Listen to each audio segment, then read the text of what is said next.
Şafakat. Al bismillah. Allahu Ekber. Allahu Ekber. Gel siz de tutanız.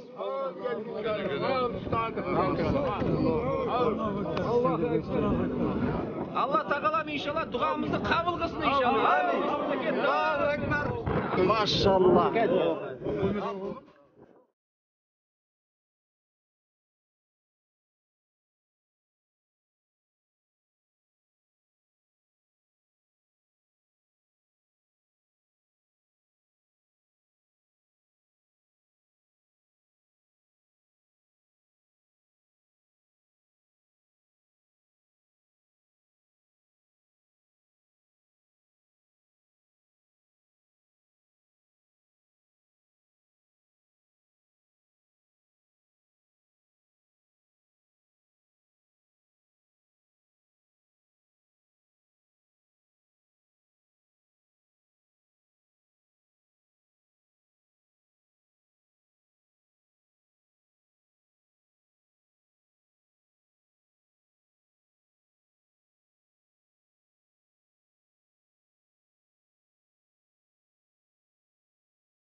Bismillahirrahmanirrahim.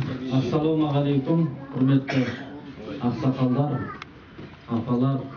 Bugungi sharaga qo'ygan Alloh taolo ayt merekesini barchamizga qutlu etsin. Muborak bo'lsin. Bugun 2-kun Кеше айт намазын оқумен бастаған жұртшылық міне әр жерлерде осылай мерекені сән салтанатымен атап өтіп жатыр. Бүгін мына сондай бір дастарханның басына жиналып отырмыз. Жаңа үлкендеріміз сөйлеп айтып өткендей, бүгінгі бас қосудың себебі де енді бір нәрсе айтқым келіп отыр. Осы жерде осы ауылдың тұрғындары бар ма?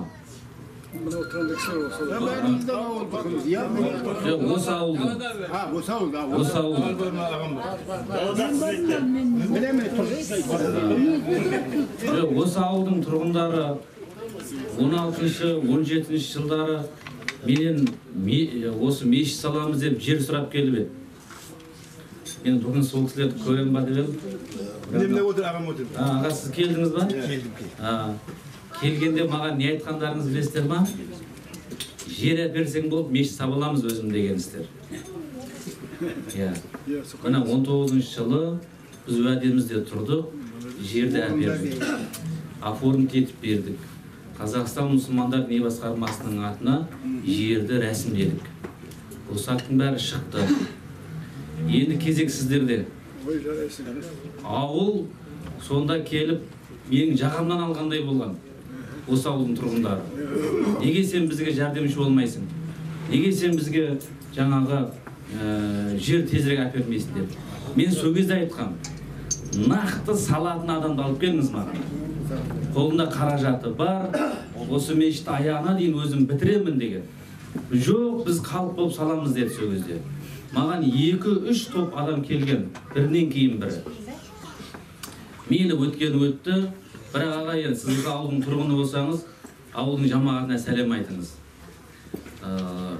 Мына енді мешіт Алланың қалауымен басталды.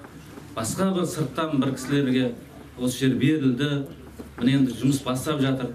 Енді осы ауылдың міне бауырластар 1-2 қарап қалмау керек. Мына мешіт, бұланы сырттан келген адамдар өздеріне намаз оқу үшін салып атқан жоқ.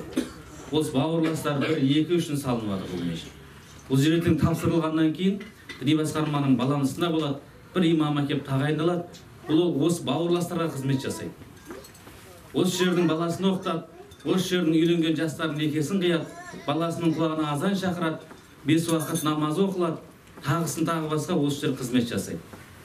Құранда Алла тағала мешітті Аллаға иман келтірген, намаз оқитын, ақыретке иман келтірген, Құдайға сенетін адамдар тұрғызады дейді. Көрдіңіз ба? Бұл енді мешіт салу, бұған үлес қосу, бұл үлкен сауап. Бұл үлкен сауап. Бұл көрінген адамның пешенесіне бұйыра бермейтін бақыт. Жаңа ағамыз айтып жатыр, үлкен компаниялар қайда қарап отыр деп. Ол емес, Құдай кімге нәсіп болады, сол адам салады оны. Сіз ойламаңыз, менің қаражатым көп емес.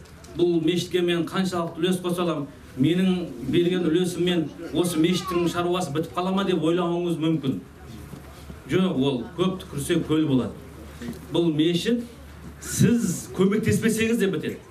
Ойламаңыз, мен осы болмаса, мен көмектеспесем мына мешітті. Ойламаңыз, бұл Құдайдың үйі. Бұл Сәрсенбайдың, Бақыттың, Ержанның үйі емес бұл. Ағайының көмектеспесе, бұл мешіт бітпей қалады. Бұл Құдайдың үйі. Құдайдың есебі тура. Ол басқа біреуге көңіліне салады, сол адам бұны бітіреді. Сондықтан мына жерде мен ойлаймын, осы мешітке көмектеседі-ау, осыған жәрдем береді-ау деп сіздерді шақырып отыр. Бірақ Құрышбек аға ауылдың адамдарын шақыру керек. Бөлек білмеймін, сіз шақырасыз ба? Ауылдың тұрғындарын шақыру керек. Өзінің тойы мынау, өзінің ғимараты. Солар келіп намаз оқиды осы жерде. Қайда намазханалар, осы ауылдың намазханы қайда? Солар келу керек мына жерде. Басында түнеп жату керек мына мешіт біткенге дейін. Өйткені солар күткен ғимарат мынау. Солар көтерген инициатива мынау жердегі. Міне сол себепті әлі де мына бауырластар 1-2 мен жұмыс істеу керек. Жамағатқа бәлкім жетпей жатқан шығар. Біреу бастағасын ойлап жатқан шығар енді олар. Қаражаты бар адам өздері бастап жатыр, бітіреді деп. Сондықтан жеткізіңіздер, айтыңыздар. Қазір WhatsApp деген жақсы болды, ауылдың өзінің WhatsApp-ы бар шығар. Сол жерде айтыңыздар, жеткізіңіздер. Мына Бақытжан мешіті, Новидің мешіті соңғы кездерінде осындай халықтың демеушілігімен бітті. Тура Рамазанға жақын қалған кезде бітіріп, тарауихты оқимыз деп жанталасқан кездегі жамағаттың үлесін қарап көрсеңіз, біреу мына жаңағы жылуының батареяларын сатып берсе, екінші бір бригада келіп тегін соны орнатып берді. Біреу терезесінің жаңағы материалдарын алып берсе, бір терезе орнататын бригада тегін келіп жексен олар орнатып берді. Көрдіңіз ба? Көпшілікпен бітті.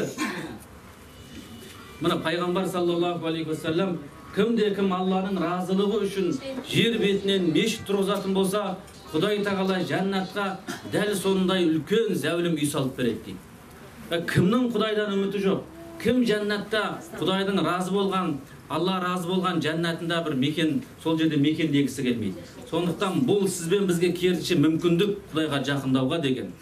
Енді үлес қосу жағынан жаңағы бір кірпіш болса да, кезінде мына Түркияда Сүлеймен деген патша бір үлкен мешіт салуға әмір етіп айтыпты. Мына мешіт саласыңдар, бірақ бірде-бір адамнан мына мешітке көмек алмайтын боласыңдар деп. Әгер әке білсем біреудің көмек көрсеткен, онда бастың алам деп жаңағы бүгінгі тілмен айтқанда прорабы бар, сондай құрылыстың басына жүретіндерге қаттап мықтап тапсырыпты. Содан жаңа құрылыстың басына жүрген адам құрылысшыларына, басқасына біреуден бір шекеде алушы болмаңдар, басымыз кетеді. Оны не керек сен айт, біз барлығын мына қазынадан біз саған береміз. Содан мешіт бітуге таяп, ашылатын күн жақындаған кезде патша түс көріпті. Түсінде мына мешіт салған сауабын Алла енді оған бергелі жатыр екен дейді. Сөйтіп сауабын таразыға салса, дәл сондай таразының екінші жағынан сондай бір сауапты біреуге беріп жатыр екен. Патша шошып оянып, жаңағы құрылыстың басына жауапты болған адамды шақырыпты. Сен кімнен көмек алдың деп. Анау деген осы безіп, жоқ, мен ешкімнен көмек алған жоқпын. Жаңағы қасабын ішіп, уаллахи биллахи ешкімден ешқандай жәрдем шеге алған жоқпыз деп. Сөйтіп келіп құрылысшылармен айтып, бұл ақылдас, бұл не болды, бұл қалай болды деп отса, құрылысшылар айтты. Я, біз ешкімнен көмек алған жоқпыз. Бірақ мына іргедегі бір кемпір бар еді. Жалғыз ешкісі бар. Сол ешкісін сауып, біз деген түсте дамылдап демалып отқан кезде, әй балалар, мынаның сүтінен енді ішіңдер деп, түсте бізге әкеліп пісіріп әкеліп беретін еді деп. Сонда қараңыз, ана кемпірдің жалғыз ешкісінің қай бір сүт шығады одан? Ол сиыр емес ол. Дұрыс па? Мына сондағы бір кішкентай, бұл жерде көңіл, ниет, мына мешітке деген патшаның үлкен бір, ол қазір сол Стамбулда бар бұл сол мешіт. Сүлеймания деген мешіті бар. Сол ойлаңыз, сол мешітке салғанға қанша қаражат кеткен болса, кемпірдің жай ғана бір берген жаңағы ешкісінің сүтімен Алла оған сондай сауап беріп отыр. Сол себепті мына жұмыла көтерген жүк жеңіл дейді. Қандай әдемі мына мешіт басталып жатыр. Бұның басы әдемі басталып жатыр. Рәсімделіп, бұрындары мешіттің жерін рәсімдемей, құжатына қарамай бастап, ертесіне сосын айқай-шу болып жүретін еді. Ол жағының бәрін қарастырдық. Құжатын бәрін рәсімдедік. Рұқсаттардың бәрін алдық. Әкімдікпен тығыз қарап отырмыз. Ары қарай жаңағы барлығын жұмысын дұрыс жүргізу үшін қосатын, жарығын қосат, басқасын қосат. Жақында қаланың әкімі Маврияр Ғалиевич келіп қарап кетті, көрді, өзінің қолдауын көрсететін айтты. Енді сізбен бізде ары қарай осы мешітті тиянақтап, бітіріп, иншалла тапсырып. Енді ниетімізді туралап алайық. Ниетіміз мына Құдайдың үйіне өзіміздің қалтамыздан, отбасымыздың атынан Алла разылығы үшін көмектесу болсын. Ол атын былай-ақ ел шығарады өзі деген. Кім салған, бәленше салған деп оны. Сіз айтпаңыз оны, ел айтсын. Ана айтады ғой, әулиенің әулиелігі тірі кезінде емес, ол өлгеннен кейін айтылады дейді. Сол сияқты мешіттің кім салғанын оны уақыт келеді айтады өзі. Кім салған, басында бір Құрышбек деген біреу жүріпті дейді. Ол кейін айтылады ол. Уақыт келеді айтыла береді. Қазіргі айтылатын әңгіме мына мешіт қалай бітеді. Я мына Құрышбек деген ағамызға өзі осы мешіттің басын бастаған кісілер сеніп тапсырды. Өзі бір Құдайына қараған адам. Осы бір тиынды қалай екі тиын қылсам, мынаның басында жүрсем, мынаның дұрыстап елдің бергенін шашпай төкпей дұрыс жұмсасам деп жүрген адам. Сондықтан аға, сізге бұның барлығы аманат. Алла қаласа мына осыны жақсылап бітіріп, соңына тапсырсаңыз, мына бұл сізде бір мешіт салғанда иншалла сондай сауапқа кенелесіз. Мына ертең жаман мақсатта қызмет жасайтын бұл казино, немеске тағы басқа да жын ойнақ жер емес. Бұл жерден ертең азан айтылады, бұл жерден неке қиылады, бұл жерден баланың құлағына азан шақырылады, 5 уақыт намаз оқылады. Қандай басқа мына Құдайға жақындайтын амал болса, соның барлығы осы жерде болады. Мына осы жердегі айтылған азаннан енді біле беріңіз, 70 шақырымға дейін шайтандар, жындар қашатын болады. Пайғамбардың хадисінде азанның дауысы жеткен жердің барлығына жаңағы жын шыбыр шайтанның бәрі қашады дейді. Жын шайтан қашты деген сөз, мына ел, ауыл абат болады деген сөз. Жын шайтанның азғыруынан аман болады деген сөз. Көрдіңіз ба? Бір ғана мешіттің қызметі қандай.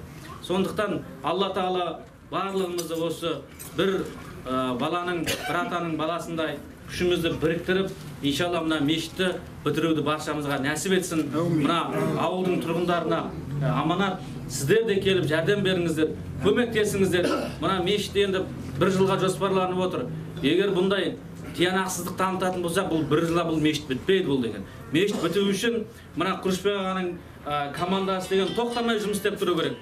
Материалдар келіп тұру керек, ақшасы төленіп тұру керек. Сонда шаруа келесі жылғы мына майға деп, мамырға деп жоспарлап тұрған болса, сол уақытқа бұл иншалла бітеді.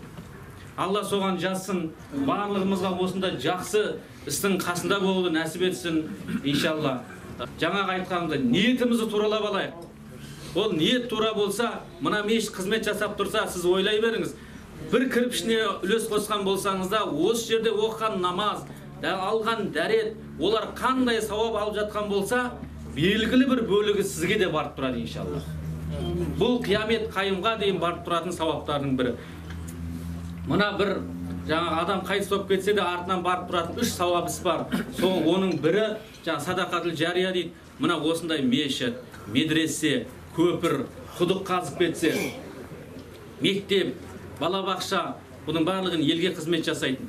Міне осы ғимараттары құлап қалғанға дейін, пайдаланудан шыққанға дейін, сол жерде қанша бала оқып шықса, қаншама адам дәрет алып сауап алса, Құран үйренсе, намаз оқса, тілін кәлимаға келтірсе, сол арқылы қанша сауап алып жатса, мешітті салған адамның барлығына сол сауаптары иншалла барып тұрады. Ойлаңызшы, сіз ақыреттік капиталыңызға, былайша айтқанда, біреудің намаз оқуымен, дәрет алуымен сіздің қалтаңызға, ақыреттік капиталыңызға келіп түсіп жатыр деген сөз. Мына ненің тілімен айтатын болсақ, жаңағы бизнестің тілімен айтатын болсақ, бұл сізге өздігінен келіп жатқан капитал. Әрине ақшаңыз ақша болып қайтпайтын шығар, дәл сол кезде.